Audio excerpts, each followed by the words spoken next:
কোডে তার গ্রামে ফিরে আসেন, যেখানে তিনি তালা খুঁজে পাওয়ার জন্য নয়, কিন্তু তিনি যে ভালো কাজগুলো করেছিলেন তার জন্য উদযাপন করা হয়েছিল।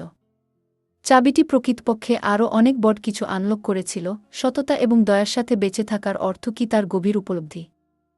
অবশেষে কোড একজন জ্ঞানী বৃদ্ধ ঋষির কাছে এসেছিলেন, যিনি তাকে বলেছিলেন যে চাবিটি সত্যিকারের একজন ভালো ব্যক্তির হৃদয়ের তালা খুলে দেওয়ার জন্য। ঋষি ব্যাখ্যা করেছিলেন যে আসল ধনটি চাবি নয়, কোডে তার যাত্রা জুড়ে যে করুণা এবং সাহস দেখিয়েছিল। এর রহস্য উন্মোচন করার জন্য সংকল্পবদ্ধ, কোড সারা দেশ জুড়ে যাত্রা শুরু করে। তিনি অনেক চ্যালেঞ্জের সম্মুখীন হয়েছেন কিন্তু কখনো আশা হারাননি। পথের মধ্যে তিনি দয়া ও সাহসিকতা দেখিয়ে অভাবীদের সাহায্য করেছিলেন। তার প্রচেষ্টা সত্ত্বেও চাবির তালাটি একটি রহস্য রয়ে গেছে। একটি ছোট গ্রামে কোড নামে একটি ছোট ছেলে তার কৌতূহল এবং দুঃসাহসিক মনোভাবের জন্য পরিচিত ছিল। একদিন তিনি বনের মধ্যে একটি রহস্যময় পুরানো চাবি খুঁজে পেলেন। চাবিটি জটিল ডিজাইনের সাথে সজ্জিত ছিল এবং এটি একটি বিশেষ উদ্দেশ্য ধরে রেখেছে বলে মনে হচ্ছে।